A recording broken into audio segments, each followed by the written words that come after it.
There might be a weird thing in there where a salesperson might say, I'll give you 2 months free, but then we're going to double charge you for 2 months after.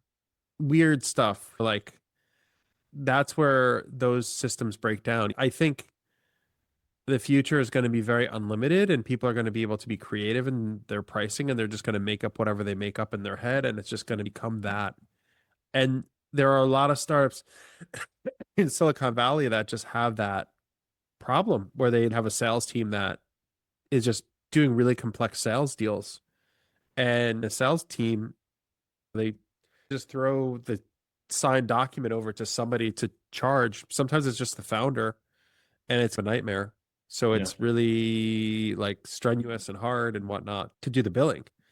And for me, I view it as it's going to be healthcare is going to be very much like they call it precision medicine. I would call it like precision finance, where you have a more precise way to do billing, if that makes sense. So it's going to be a whole new world where you can bill with any creative idea that you want. And it's not the way that things work today. Today, it's you're either a fixed SaaS company, which is like $100 a month, and that's all you can do. And then you go through the sign up process. Not that the sign up is wrong. That's like a simple, I'd call it like scalable. It's very scalable and simple to do sales that way.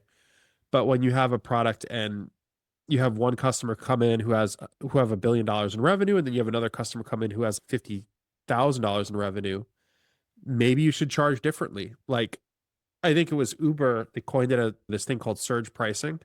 Yeah. AI is going to make things really even more smart for the company to charge differently depending on I'd call it like surge pricing, which is what Uber did. There's tokenization, so like usage-based pricing. There might be tiered-based pricing. There's discounts. There's a whole gamut of different ways to price. And it's just today the world is very fixed. It's very rigid. And then you have the finance team that has to deal with that rigidness and the sales team that has to deal with that rigidness when some deals would close if you just throw 3 months in free or you give them credit for 5 months or something that's very creative in your head. You put it in a document, you both sign it, and then what happens? Someone has to like actually figure it out. Right. I'd call it smart billing. Like what happens when a credit card fails? Are they going to figure out how to do that? Do they have an AI agent that's going to follow up?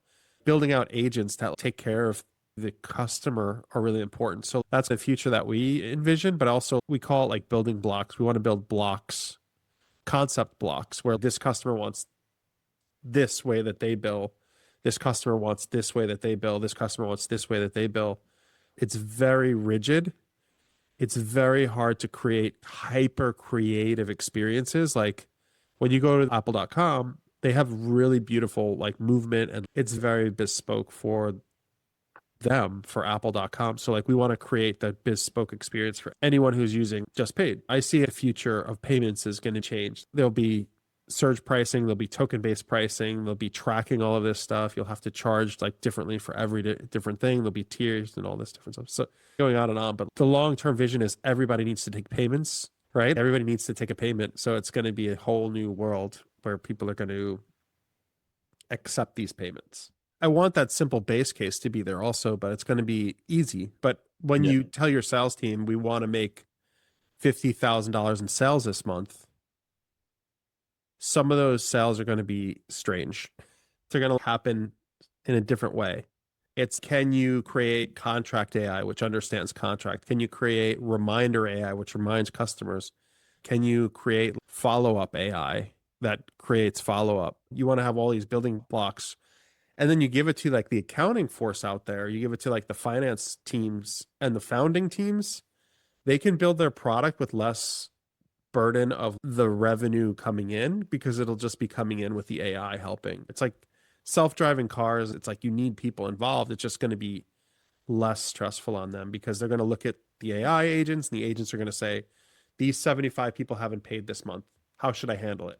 And you say, for this one, be aggressive. For this one, do it. Just send them a light email. For this one, I think we're okay with just leaving them alone for now. For this one, do this. And then it'll say, there's 75 contracts that came in this month. I processed them all. Would you like to do a quick review?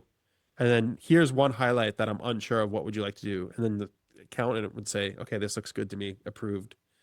And then it's just like, boom, your job becomes easier where you're overseeing a team of agents versus literally most people just do it themselves. There's no help. It's you hire somebody, they do the follow-up, they do the contract reading, they figure out how to put it into any system, and then they're stressed out all the time because they don't have help.